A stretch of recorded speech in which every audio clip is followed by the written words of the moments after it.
Es kopi. Resep diambil dari buku Koki Bica yang terbit tahun 1859 di Batavia.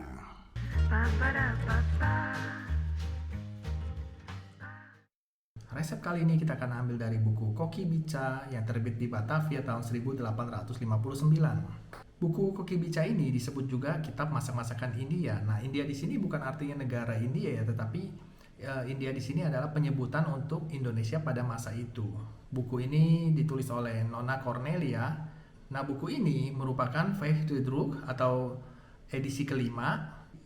Buku yang edisi kelima ini ada beberapa tambahan resep dibanding dengan buku edisi pertama atau cetakan pertama yang terbit tahun 1843 ataupun cetakan ketiga yang terbit tahun 1845.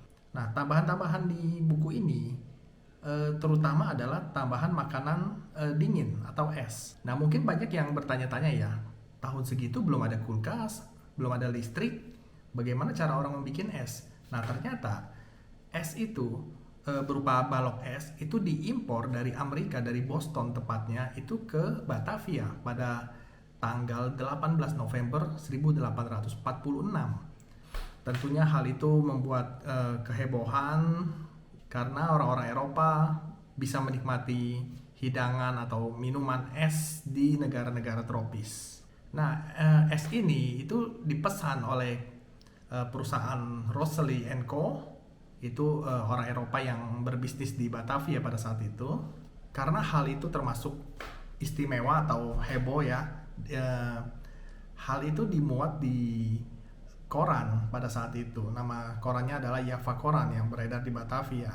Nah, harga es batu itu per setengah kilonya itu dihargain harga 10 sen. Perusahaan itu juga melayani kebutuhan untuk pesta, untuk hotel dan lain-lain.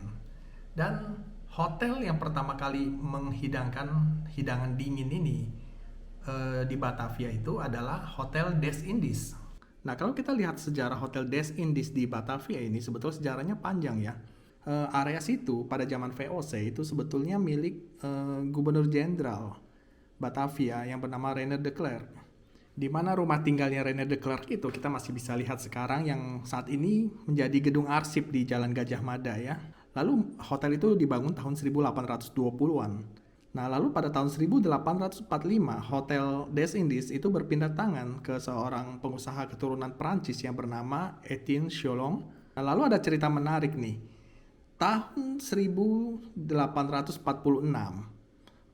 Cholon itu mengiklankan pesta es krim di hotelnya. Nah, kita baca sedikit ya.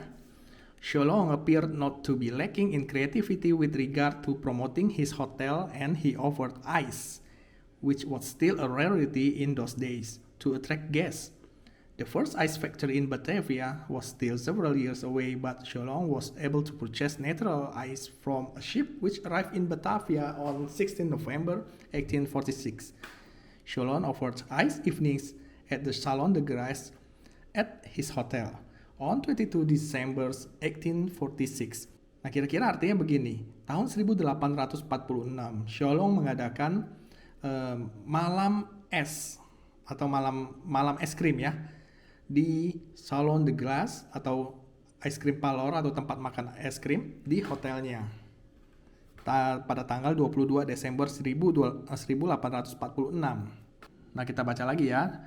The Hotel de Provence placed the following advertisement in the Java Courant newspaper. Nah, di hotel ini dia iklanin di koran Java Courant. Nah, kita baca di sini. Next Thursday, some musician will play music pieces in the Salon de Glace at the Hotel de Provence. Various kind of ice will be available that evening. Jadi di iklanin itu ya ada musik di Salon de Glace ataupun ice cream parlor ya di hotel itu. Dulu hotel namanya Hotel de Provence sebelum menjadi Hotel Des Indies. Lalu berbagai macam hidangan es akan tersedia pada malam tersebut. Nah, kita lihat foto-fotonya Hotel Des Indies ya. Nah, ini tampak belakangnya nih dekat Jalan Gajah Mada sekarang ya. Ini foto tahun 1863. Nah, ini kita lihat halamannya atau courtyardnya Ini luas sekali hotelnya pada saat itu. Pada saat itu hotel ini merupakan hotel yang mewah sekali. Nah, kita lihat bangunan hotelnya. Apa seperti ini? Ini foto tahun 1870. Nah, ini pelang namanya udah Hotel des Indes nih. Ini tahun 1890 fotonya ya. Di sini terlihat ada dia jualan bir atau kopi. Dan tentunya pasti ada minuman dingin juga seperti es dan es krim ya. Nah, lalu ada satu pertanyaan lagi. Bagaimana caranya orang pada zaman itu bikin es atau es krim ya?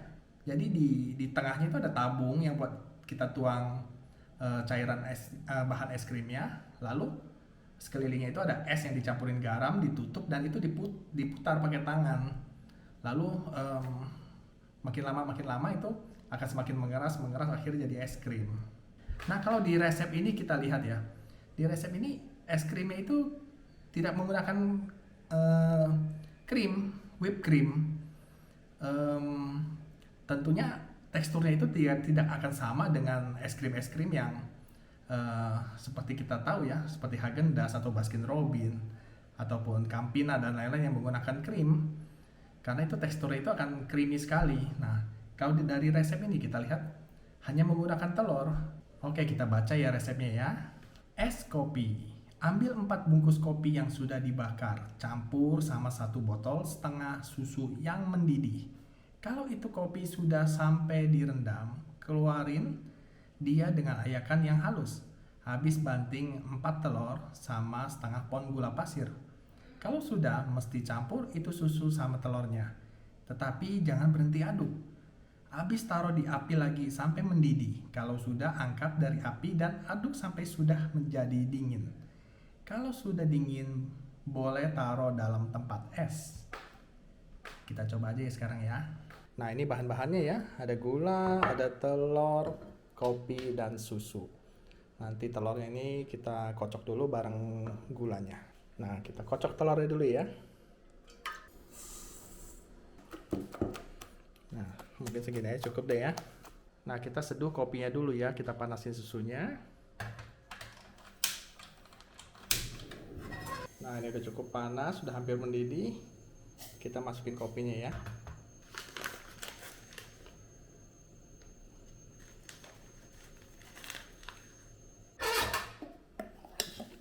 Ini kita seduh dulu ya, kita diemin ya. Kalau seduh kopi nggak boleh terlalu panas airnya, ntar asemnya keluar nanti. Nah, ini kita diemin dulu sebentar. Nah, kita tuang lagi kopinya, kita saring ya. Nah, ini udah kita saring ya kopinya ya.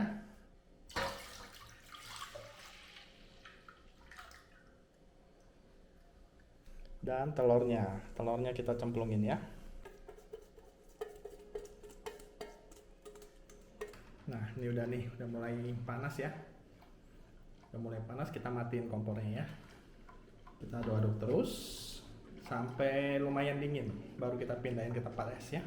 Nah, ini udah setelah diesin ya. Ini saya taruh di mangkok biar kecetak bentuknya cantik seperti ini ya. Terus saya yakin juga pada masa itu makannya juga nggak begini, pasti dihias biar lebih cantik. Kita kasih susu kental manis. Dan kita taburin bubuk kopi. Bahkan kalau kita lihat catatan-catatan lama itu kue lapis atau spekuk pun makannya sebetulnya ada yang disiram itu loh, sirup loh. Nah, ini biar cantik aja kita taburin. Nah, kita jangan pakein meses ya, karena coklat meses itu belum ada pada zaman itu. Coklat meses itu baru ditemuin oleh orang Belanda tahun 1930-an. Jadi kemungkinan saat itu tambahan-tambahan itu hanya berupa sirup, susu kental manis, ataupun taburan seperti kacang, bubuk kopi, dan lain-lain, atau bubuk coklat. Nah, ya kita cobain ya. Ini teksturnya tentu nggak seperti es krim yang creamy ya.